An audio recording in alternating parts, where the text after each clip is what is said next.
I want to talk about a guy who's a very famous guy, but he's always How many legs does he have?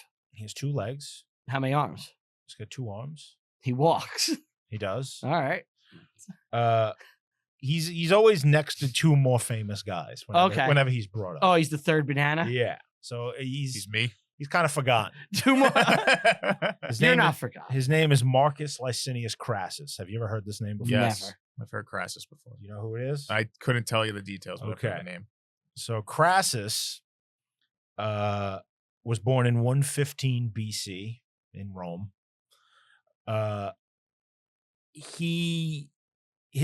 His early life is colored by the lives of these 2 other guys, not the ones I mentioned before, Marius and Sulla. So he's always a third wheel. Well, he's not. He has very little to do with these 2. These 2 guys are the power brokers in Rome at the time. They hate each other. The 2 factions are at war, in fact. Marius is an old man. It's a me, Marius. He's been the consul like 9 times in his life. He's actually, like, when he was a kid, he found the story is like he found these like a nest of eagles, and he raised them. There was 9 of them, and the 9 symbolize each consulship he would have throughout his life, and he fulfills the prophecy. That's pretty fucking cool. It's weird. But he represents like the old guard, and the new and up and coming guy is Sulla, and they hate each other and they fight and they have a civil war. Marius's guys take. There's a lot going on. It's not important to the story I want to tell. That's why I'm trying to talking about it. But just a long story short, Sulla at one long point. story short. Marius. Real quick, sorry. Did you see Colin Quinn's new special? Yes, I did. Yes. How is it? I didn't watch it yet. It's okay. It's all right. It's Yeah? not great. It's not his best? No. It's not a well finalized special. Oh, yeah? You think he needed more time in the lab? Yeah, it is in the lab. There's some much. good jokes. It's nothing. It's in the lab. You've seen better from him. It's not in Yeah. a theater. It's at the factory. It's at the Comedy Cellar. It's cellar. Excuse me. Real quick, you have less than 10 minutes. All right. It's all right. so if it's yeah. So Marius kills Crassus's parents and brothers, leaving him to be the sole inheritor of his inheritance, which is 300 talents of silver. Now, talent is a weight measurement. They estimate that is about $29,000 today. Actually, I'm sorry, $290,000. I was gonna say you killed the whole family for that. He's forced to flee to Spain. Okay. Where he will he's a young man. He's got this money. He starts to put together his own army. All right. And he will team up with Sulla as like a minor commander in Sulla's army when Sulla invades Italy and takes the city of Rome. He does this before Caesar. Okay. He's the first guy to do this. Caesar is following Sulla's blueprint when he does his thing. Crassus is insanely greedy. He's all about making money. He loves money and wants to have as much of it as humanly possible. He becomes the richest Roman to ever live. Really? Okay. Yes. So when Sulla's army takes Rome, they start murdering all the Marian supporters and selling off their land to pay their soldiers. Okay. And Crassus will use this to his benefit and start buying up land and housing. Don't you see? Yeah. He's not panicking. He's buying. Yeah, exactly. Crassus is out there buying all the land. Exactly. And in the aftermath, he becomes a very wealthy, prominent citizen within the city. And he realizes there's an opportunity here. Not only does he have all these businesses and patronage networks and all that, he realizes that a major problem in Rome is fires. So fires will happen, and there's no firefighting department. Why are there so many fires? Because it's an ancient city. Okay. And everything is run on lamps and things. So Okay. the fires happen all the time. He will create his own private fire department. So whenever he has like spies throughout the city. So whenever they hear about a fire happening, he will get like 100 slaves with buckets of water and go to the fire. And then he goes to the owner of whoever's house is on fire and he goes, I will buy your house right now as it's on fire and put out this fire and I will pay you for it. And if they say no, he lets it burn. He lets it burn and then makes them a worse offer because now it's a burnt down building. Yeah.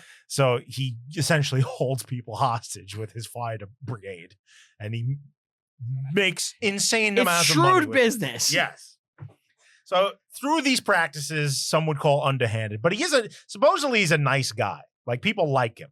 Like he's generous. He's likable, but he's Yeah. a businessman. He makes it his business to like know the lower classes by like people by names. Like Okay. so he'll see them on the street and like say hello to them, which the patricians never do. Yeah. I don't know if that's a low practice though, because he's not starting the fires. That's not advice, but he is like It's opportunistic. it's opportunistic Because he could just Yeah. put it out. right, and he does pay them. But he pays Yeah. them. Yeah. Oh no, it's fucked up. Yeah. It's a business. Yeah. Fucked up business, but So in Rome, having money isn't everything. It's not America.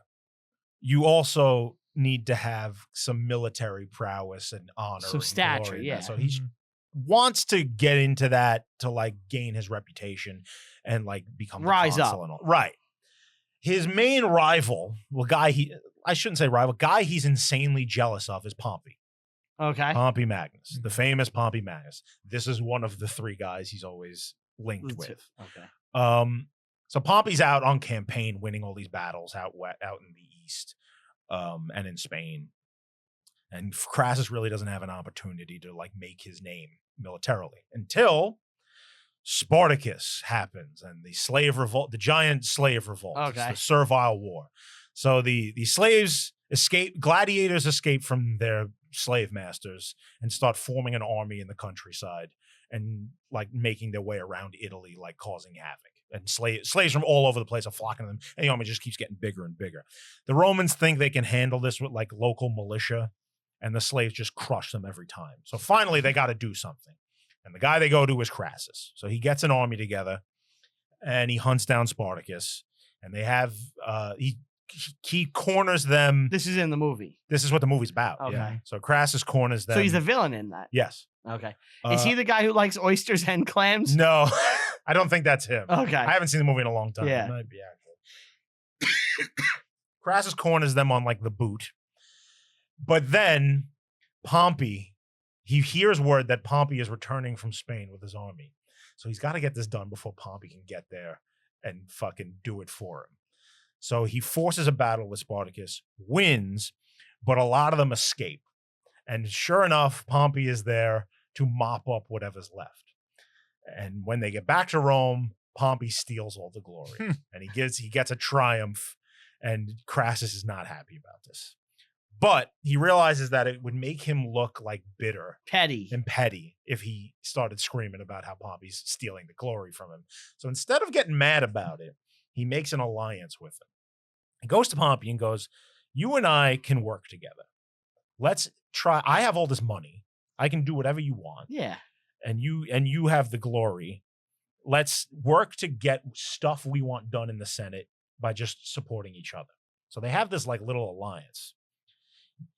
This goes well. They both become consuls one year at the same time, and they just run the empire, the Run amok. republic. They have tons of fucking They can do whatever they influence. want. And they use it to just get filthy rich, both of them. Yeah. Into that steps the third guy, who of course is Julius Caesar. He's the young up and comer. He's becoming very popular with the people. He's got a lot of networks and connections. He approaches the two of them and is like, we should all be working together, the three of us, to just run whatever Rome does. And they do, and to insane success. It's called the First Triumvirate. Mhm. There will be a second one. Long story short, Crassus makes himself the governor of Syria. Now, when you become a governor of a province in Rome, especially one that's far away from the capital, it's licensed to just enrich yourself, to just steal, to be corrupt, and just do whatever you can to just Make get money. as much money as humanly possible. Caesar goes to Gaul and conquers the Gauls. Okay. So while that's happening, Crassus is in Syria. Pompey's like in Rome getting Yeah. left behind by these two guys, essentially. The triumvirate's starting to break down. But Crassus still wants this military glory. So while he's in Syria, he starts boasting. He's an old man by this point. He's like in Okay. his 60s. And like all the contemporary reports, like he boasts like he's a young man. Like he's saying, like, I'm gonna I'm still have He all starts this saying ahead he's of going me. to conquer the Parthian Empire. Now, the Parthian Empire is the Persians. It's what the current iteration of the Persians are. Yeah. These are the guys, if you remember, in the Old Testament that conquered the Jews. Seleucids. Okay, Seleucids. Remember the Seleucids? They were the bad guys in the Yeah, Old Testament. yeah. These guys conquered them. Okay. They're like horse archer guys from the east that are now running the Persian Empire. Okay. He says he's going to conquer them. So he goes to this king that's in the area. This guy Aramaeus, who is the king of Osrome, who's this tiny kingdom on the border in between Parthia and Rome. And this guy says, I can help you. I will lead you to like through the territory and I'll be your guide. What he doesn't know is that he's working with the Parthians. So this guy leads Crassus and his army out into open desert. Like they're in the fucking wilderness. Just nothing but sand for miles and miles and miles around. And sure enough, the Parthian army is waiting for them. And they're all horse archers. These Romans don't know what the fuck to do with themselves because now they're just getting circled and circled while they pour arrows into them. And everyone gets killed. Crassus is captured. He gets brought back to Parthia and they pour molten gold down his throat. Oh, Jesus Christ. Yeah. jeez. And that is the end of Crassus. Wow. Now- So he got tricked. He got beat. He got beat real fucking bad.